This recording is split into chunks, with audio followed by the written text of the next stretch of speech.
જય શ્રી કૃષ્ણ. શ્રી પુરુષોત્તમ ભગવાન કી જય. આજે આપણે 17મો અધ્યાય એનો પાઠ કરવાના છીએ.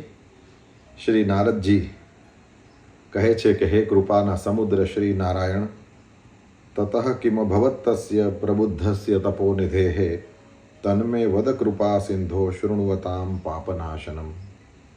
તપના ભંડાર એ સુદેવ બ્રાહ્મણ, એમને ખૂબ બોધ પ્રાપ્ત થયો અને એ પછી એનું શું થયું હતું, સાંભળનારના પાપનો નાશ કરનારું એ ચરિત્ર આપ મને કહો. શ્રી નારાયણ કહે છે, પોતાનું એ પૂર્વ જન્મનું ચરિત્ર સાંભળીને રાજા દૃઢધનવાનું મુખ આશ્ચર્યચકિત થઈ ગયું.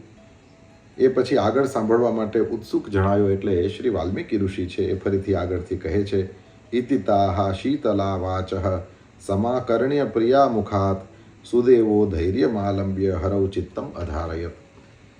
વાલ્મીકી ઋષિ કહે છે, પત્નીના મોઢે એવી શીતળ વાણી સાંભળી એટલે સુદેવે ધૈર્ય ધર્યું છે અને પછી શ્રી હરિમાં ચિત્ત લગાવી દીધું છે. તેણે દીન મોઢે નિસાસા નાખ્યા અને જે થવાનું હશે તે તો થશે જ એવો મનમાં નિશ્ચય કર્યો. પછી તો પુષ્પ વગેરે લેવા માટે વનમાં જાય છે. પોતાની નિત્ય ક્રિયા કરતાં આવી રીતે અનુક્રમે તેનો કેટલોક સમય વીતી ગયો. એક સમયે યજ્ઞકાષ્ઠ, દર્ભ તથા ફળ વગેરે માટે તે વનમાં જાય છે. ત્યાં પણ સુદેવ તો શ્રી હરિના ચરણ કમળનું મનમાં ધ્યાન કર્યા કરતો હતો. એ જ દિવસે એનો દીકરો મિત્રોની સાથે વાવ પર જાય છે. મિત્રોની સાથે કૂવામાં પેસીને પાણીમાં તે રમવા લાગ્યો. વારંવાર હસતા તેણે બાળકો પર પિચકારીથી પાણી ફેંકવા માંડ્યું. ઉનાળાનો સમય હતો એટલે વારંવાર પાણીમાં રમતા એને આનંદ થતો હતો અને બધા છોકરા ઘણા પ્રેમથી રમતા હતા.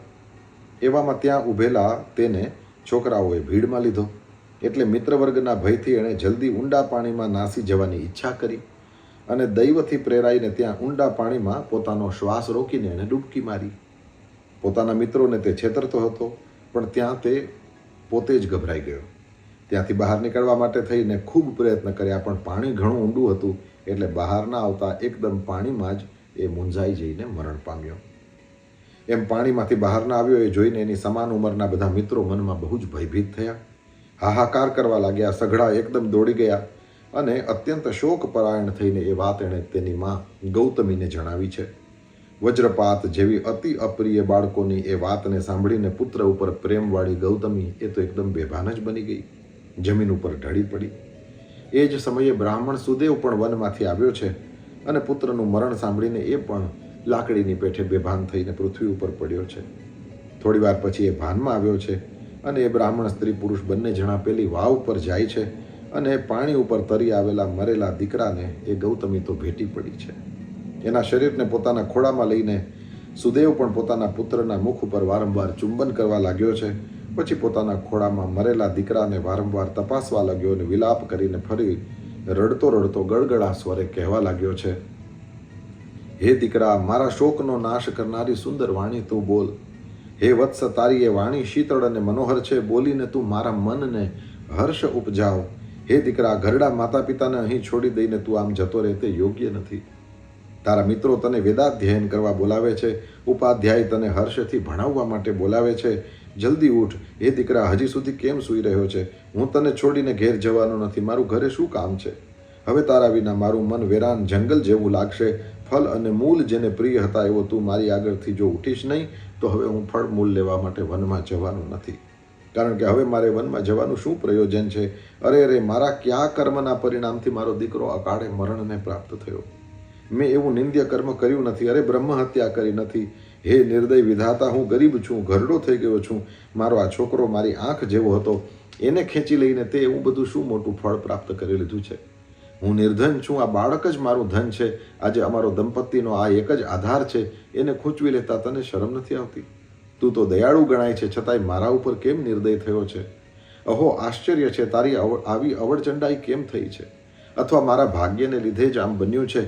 સ્વભાવથી જ સુંદર મારા પુત્રને હવે હું ક્યાં શોધું? હે દીકરા, અતિશય સુંદર નેત્રવાળું તારું મોઢું હું ક્યાં જોઈશ? મેઘ જળ વરસાવશે, પૃથ્વી ધાન્ય ઉત્પન્ન કરશે, પર્વતો અનેક જાતના રત્નો ઉપજાવશે અને સમુદ્ર મોતીઓ પેદા કરશે. એ બધું તો હું જોઈશ, પણ એવો કોઈ પ્રદેશ મને દેખાતો નથી જ્યાં મારો મરેલો દીકરો ફરીથી જીવતો થઈને મને મળી આવે અને એના શરીરને ભેટીને હું મારા હૃદયનો તાપ છોડું. હે દીકરા, એકવાર તો વાણી સંભળાવ અને જલ્દી દયા કર. આ તારી માતા ટીટોડીની પેઠે ઘણો બધો વિલાપ કરે છે અને જોઈને હે દીકરા, તને દયા કેમ ઉપજતી નથી? અમારી માતા પિતાની રજા લીધા વિના આજ દી સુધી તું ક્યાંય ગયો નથી, છતાં હે દીકરા, આજે અમને પૂછ્યા વિના મરણના લાંબા માર્ગે તું કેમ જતો રહ્યો છે? હાય, હવે હું વેદાધ્યયનની સુંદર વાણી કોની સાંભળીશ? હે વત્સ, હે મધુર મનોહર વાક્ય બોલવાવાળા, આજે હું તને યાદ કરું છું દીકરા. મારું હૃદય સેંકડો ટુકડા થઈને ચીરાઈ જતું નથી. ખરેખર એવું લાગે છે લોખંડનું બનેલું છે. ખરેખર રાજા દશરથને ધન્યવાદ પાત્ર માનું છું, જેણે શ્રી રામચંદ્ર વનમાં પધાર્યા ત્યારે પુત્ર વિયોગના તાપથી બળી જઈને પ્રાણને ધારણ ન કર્યા. પણ મારો દીકરો તો મરી ગયો, છતાંય હજી હું જીવિત છું. મને ધિક્કાર છે. આવો વિલાપ કરીને સુદેવ તો ભગવાનને સંબોધીને કહેવા લાગ્યો છે, વૈકુંઠ વિષ્ણુ નરકાસુરારે ચરાચરાધાર ભવાબ્ધિપોત. હે ગોવિંદ, હે વિષ્ણુ, હે યદુનાથ, હે નાથ, હે રૂકમણીના પ્રાણપતિ, હે મુરારે, હે દીનદયાલ, હે ભગવન, હે દયાલો, પુત્રના વિરહરૂપ અગ્નિના તાપથી બળતા મારું તમે રક્ષણ કરો.